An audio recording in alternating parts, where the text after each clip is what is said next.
你这到现在那个气候变化大。气候啊，大呀，原来特别冷的冬天，现在冬天好像不冷了，对。其他的呢？其他方面呢？现在夏天热，觉得冬天冷。哦，就夏天越来越热了，对，冬天越来越不是冬天也越来越暖和了，对。觉得总的来说变好了还是变坏了？总的来说气候。气候啊，觉得好坏的。你觉得北京的冬天是不是好？北京冬天是不是比啊变暖了？哎，为什么呀？就是把气的大气，就是全球变暖。这是全球变暖的问题，对不对？啊，这是人类自己带来的灾难。北京的冬天是比以前暖和了，这很明显。暖和了。这个我说南方这个温度移到北方来了，是吧？你看看，我说好。有人来清理这垃圾吗？谁清理？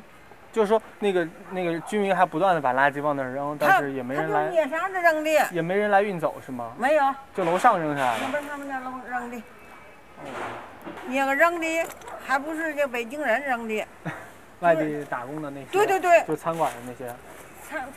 住的招了来了好些个他妈那个外地的在那儿住。平时也没有组织乱扔垃圾什么的，也很少吧？没有，这不都有桶吗？都有桶啊。那您觉得最近这几年，就大家的环保意识提高了吗？提高了，但是政府啊还是力度不够。你包括这个，哎，你看这垃圾，这多长时间了，能管？哎，不是，就是当环卫的人不管这事。环卫的是糊弄钱，别听那电台什么的都是胡说八道的。你看这堆垃圾多长时间了？这到奥运来了，让外国朋友看看。对，你这儿有1小时，完了以后，第2天能成一大堆。我看这边就街道挺干净的，每天都有人。还可以的，哟，这个卫生员天天就那么转，就都8点钟才下班呢，天天就那么转。现在就是树叶子多一点儿。它因为它有风，它扫不净啊。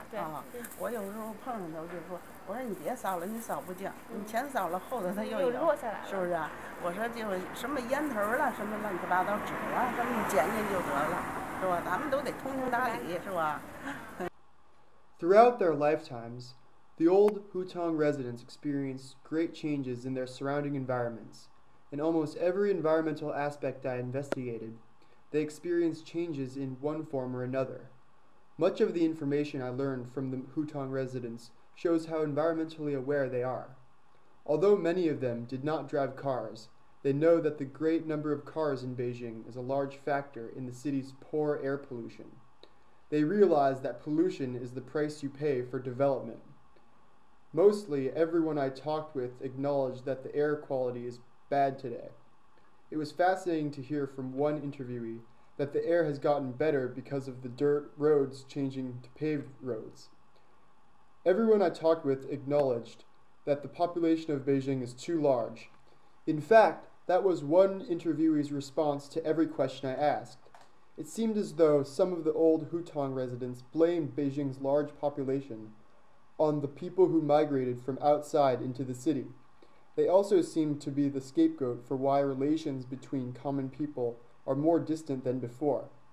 Many of the interviewees conflicted with each other when the nature in the city topic came up. Some had memories of Beijing having more trees, plants, and other natural life a long time ago. Others believe the nature in the city is more abundant today. Perhaps it was not the same in every area, and some areas developed at different times than others. Although many of the interviewees said there has not been much change in water quality, it was interesting to hear one man talk about how he used to swim in the different lakes in Beijing, but now wouldn't dare to because of how filthy they've become. Most of the topics that people talked about with food was how it has gotten better, more abundant, and also how the taste has changed because of the chemical use. Every person I interviewed on climate change acknowledged how it has gotten warmer. Finally, people claimed although the trash problem has gotten better, it still is a problem. All this data I collected surprised me because it really shows how aware the old Beijing residents are about their environment. I realize that these old Beijing residents throughout their lives have had to adapt to such dramatic changes in their environment. It baffles me how well it seems most of these residents cope with such drastic changes.